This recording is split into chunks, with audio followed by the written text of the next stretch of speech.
born here in the greatest city on earth, San Francisco, California, in July of 1966. Sometime around 74, I went with my mom to Aspen, Colorado. And I was back and forth. I was like, sometimes I was in Aspen for a little bit, and sometimes I was here in San Francisco for a little bit. My father and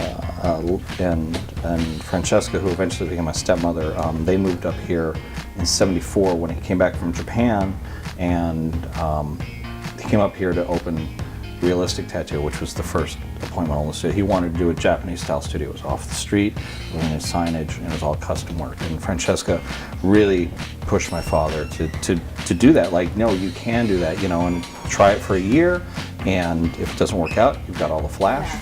I was in Hawaii for 6 years. I was there from April '92 through April of '98. It was great. I loved working with Mike, and Mike was incredibly patient, incredibly good teacher. I mean, you know, he had a temper, so did I, but I mean, it was never, he would always show me to do the right way, and he was, you know, really important about, like, you know, you gotta draw like this and, you know, paint like this and stuff like that. I was, you know, I was not the best apprentice, you know. I mean, there's times I just really didn't get it. I didn't know what to do a lot of times, you know, and stuff. And a lot of it was like, all right, well, you're gonna, you know, show up at 9 in the morning and here you go, and then I'll come in the afternoon and you can hit the road. And so there was times where I was just there by myself. There's still a lot of people don't know the history. There's a lot of, like, superficial history. Everyone knows who Sailor Jerry is. You know, a lot of them don't actually know he actually tattooed, but, you know, it's like, but there's all this weird, deep history, and a lot of it's oral tradition.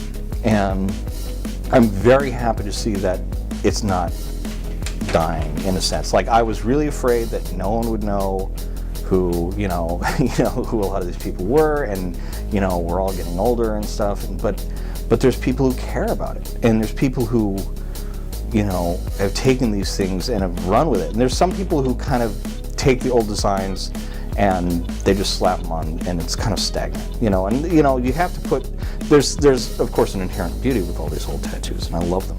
And if you're going to do them, you should do them right. There's a lot of people who do the things, and they don't understand, and it's like, it's very obvious they're just slapping it on. Hey, I did that, cool, and calling it a day, but there's no soul in it whatsoever. But there's a lot of artists who are coming along, and they're taking those foundations and they're doing something different with it. And I just love that, you know.